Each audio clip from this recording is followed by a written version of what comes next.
جو state bank نے تفصیلات الیکشن کمیشن کی اسکروٹنی کمیٹی کو جو ہے فراہم کی ہیں.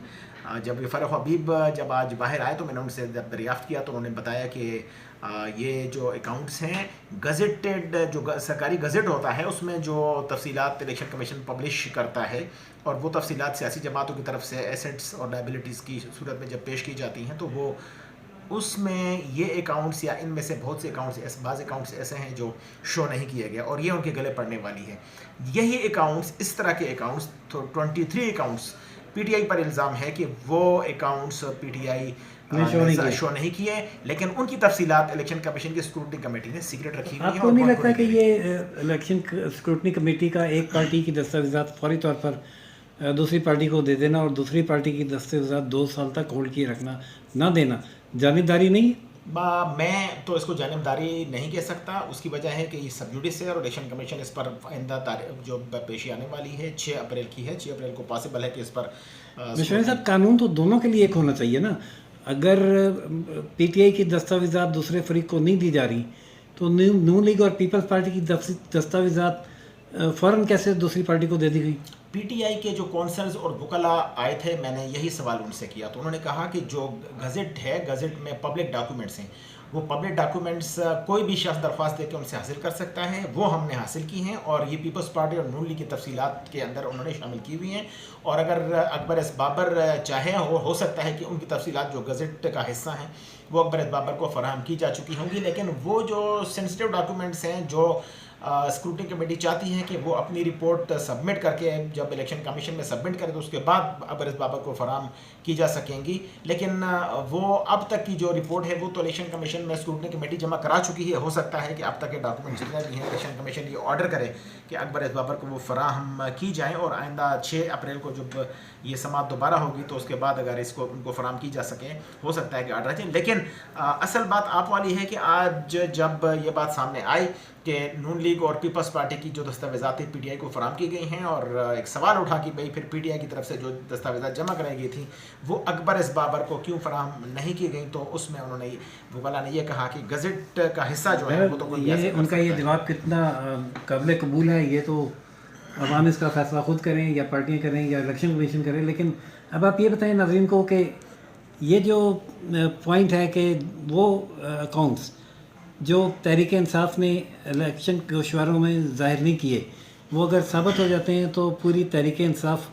کالعدم ہو جائے گی. اسی طرح پیپلز پارٹی اور نون لیگ کے بارے میں بھی آپ یہ دعویٰ کر رہے ہیں تو اس کا کیا یہی افیکٹ ہوگا کہ یہ پارٹیاں کالعدم ہو جائیں گی؟ آئین کے آرٹیکل 62 اور 63 کی تشریح اسی میں شامل ہے کہ اگر آپ کوئی چیز جمع کراتے ہیں اور اس میں بعض تفصیلات آپ شامل نہیں کرتے ہیں تو پھر آپ جو ہے صادق اور امین نہیں کہلائے جا سکتے. سب سے بڑی مثال یہ اقامہ کیس ہے نواز شریف کا. بالکل انہوں نے اپنے جو غلطی سے انہوں نے کی نہیں کرائی اپنے بیٹے سے انہوں نے چند 10,000 روپے جو ہے وہ وصول نہیں کیے تھے اور وہ ان کے گلے پڑ چکے ہیں. لیکن یہ تو بہت بڑا کیس ہے. اگر یہ کیس سامنے آتا ہے الیکشن کمیشن اس کو جو ہے وہ جلد جو ہے وہ پائے تکمیل تک یہ کیس پہنچاتا ہے تو یہ نہ صرف پاکستان پیپلز پارٹی پاکستان مسلم لیگ نواز کوئی سیاسی جماعت ایسی نہیں ہے جن کی فارن فنڈنگز نہ ہو. لیکن مسئلہ یہ ہے کہ کسی بھی سیاسی جماعت کے پاس فارن فنڈنگز کے حوالے سے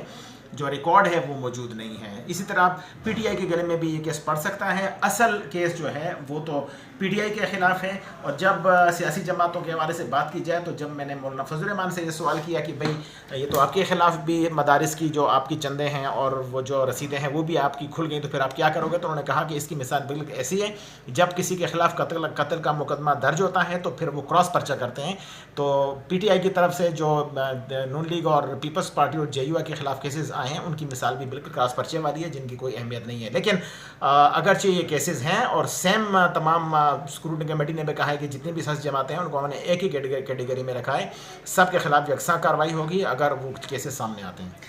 یکساں کارروائی کا تو مطلب یہ ہے کہ میں پھر وہ ریپیٹ کروں گا. مثال کے نواز شریف صاحب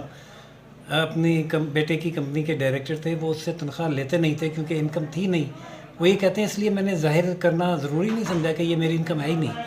لیکن کہا یہ گیا کہ وہ آپ ایلیجیبل تھے, آپ کو شو کرنی چاہیے تھے, آپ نے نہیں کیا, آپ صادق اور امین نہیں رہے. یہ تو وہ 13 اکاؤنٹس ہیں جس میں پیسے آتے تھے جو انہوں نے استعمال کیے 30 اکاؤنٹ اور اس طرح نون لیگ یا پی ٹی آئی کے بھی. تو اس میں اگر یہ تفصیلات آ گئیں اور تینوں پارٹیاں نائل ہو گئیں، تو کیا یہ پاسبل ہے کہ پاکستان کی تینوں بڑی پارٹیوں کو نائل قرار دے دیا جائے؟ آپ کیا سمجھتے ہیں یہ کیس کسی منطقی انجام تک پہنچے گا یا حشپ ہو جائے گا؟ اصل میں الیکشن کمیشن کا کوئی بھی فیصلہ حتمی فیصلہ تو ہوتا نہیں. الیکشن کمیشن کے ماضی میں بڑے بڑے ہائی پروفائل کیسز جب ان پر انہوں نے ڈیسائیڈ کیے ہیں تو ہائی کورٹ اسلام آباد ہائی کورٹ اس پر اثر انداز ہو جاتا ہے اور پھر ان کو جواب دہ وہاں پر بھی ہونا پڑتا ہے. اور ہائی کورٹ کے بعد آپ کو پتہ ہے اپیکس کورٹ سپریم کورٹ بھی موجود ہے اور سپریم کورٹ بھی وہاں پہ نل اینڈ وائڈ قرار دے دیتے ہیں. لیکن اپنے طور پہ یہ ایک اہم ہائی پروفائل کیس ہے اور یہ کیس اگر پی ٹی آئی کے گلے میں پڑتا ہے تو پھر نون لیگ اور پیپلز پارٹی جے یو آئی اور دیگر جماعتیں بھی اگر ان میں کوئی ایک درخواست الیکشن کمیشن میں لے جاتا ہے تو پھر وہ ان کے پاس میرا خیال کے مطابق آپ تک جو پیپلز پارٹی نے جو چیزیں سامنے فراہم کی ہیں یا نون لیگ کی طرف سے جو دی گئی ہیں ان کے پاس انف ثبوت، انف دستاویزات، انف ریکارڈ موجود نہیں ہیں. یہی وجہ ہے کہ پی ٹی آئی نے بھی جو چیزیں سامنے فراہم کی ہیں وہ بھی میرا خیال آتا ہے کہ جب چیز سامنے آئیں گی تو وہ صحیح ہوگا، لیکن مکمل ریکارڈ الیکشن کمیشن کی اسکروٹنی کمیٹی میں کوئی جماعت داخل نہیں کر سکی. نہیں شونی صاحب، یہ جہاں تک پی ٹی آئی کا تعلق ہے، یہ record state bank of Pakistan election commission کو فراہم کر چکا ہے کہ یہ 30 اکاؤنٹس ہیں جو پی ٹی آئی کے ہیں، اور وہ 30 اکاؤنٹ ظاہر ہے اسٹیٹ بینک آف پاکستان کی رپورٹ جو ہے وہ جھوٹی یا ڈینائیبل نہیں ہوتی، اور وہ الیکشن کمیشن کے ریکارڈ پہ ہے جس کو پی ٹی آئی بھی ڈینائی نہیں کر سکتی، جو انہوں نے اپنے الیکشن گوشواروں میں شامل نہیں کی. تو یہ تو بڑا کلیئر کیس ہے ڈسکوالیفیکیشن. میری بھی یہی گزارش ہے کہ اس کے بعد پھر پیپلز پارٹی اور نون لیگ کے اکاؤنٹس بھی سامنے آ چکے ہیں. جس طرح آج میں نے آپ سے گزارش کی وہ تو وہی کراس پرچے والی بات ہے نا، 12 اکاؤنٹس نون لیگ کے ہیں اور 7 اکاؤنٹس پیپلز پارٹی کے ہیں، لیکن گزٹ کا حصہ وہ نہیں ہے. اور جو تفصیلات ان پارٹی کی طرف سے الیکشن کمیشن میں سالانہ جمع کرائی جا چکی ہیں ان میں بعض اکاؤنٹس کی تفصیلات شامل نہیں ہیں. تو یہ آئندہ 13 اپریل کی تاریخ مقرر کی گئی ہے اور 13 اپریل کے بعد پھر جب یہ چیزیں سامنے آئیں گی، رپورٹ الیکشن کمیشن میں پیش ہوگی، تو دیکھنا یہ ہوگا کہ الیکشن کمیشن اس حوالے سے اتنا بولڈ جو ایک اسٹیپ ہے وہ کیسے لیتا ہے. یعنی الیکشن کمیشن ویسے گزشتہ چند واقعات کے حوالے سے کافی بولڈ ڈیسیجنس لے تو رہا ہے، جس میں خفیہ ووٹنگ والا فیصلہ بھی شامل تھا اور ڈسکا الیکشن والا بھی. دیکھتے ہیں اس کیس میں الیکشن کمیشن آف پاکستان کس حد تک جرات کر پاتا ہے. اگر یہ فیصلے آئے تو خوفناک تو ہوں گے، لیکن یہ صفائی بہرحال ہونی چاہیے پاکستان میں. ناظرین، جو بھی صورتحال ہوگی ہم آپ کے سامنے اس کو پیش کریں گے، اپڈیٹس سے آگاہ کرتے رہیں گے. اگلی اپڈیٹس تک کے لیے اجازت دیجیے. زاہد نشوانی اور راشد حبیب کو روشن پاکستان نیوز سے چینل لائک، سبسکرائب اور شیئر کرنا نہ بھولیے گا. اللہ حافظ.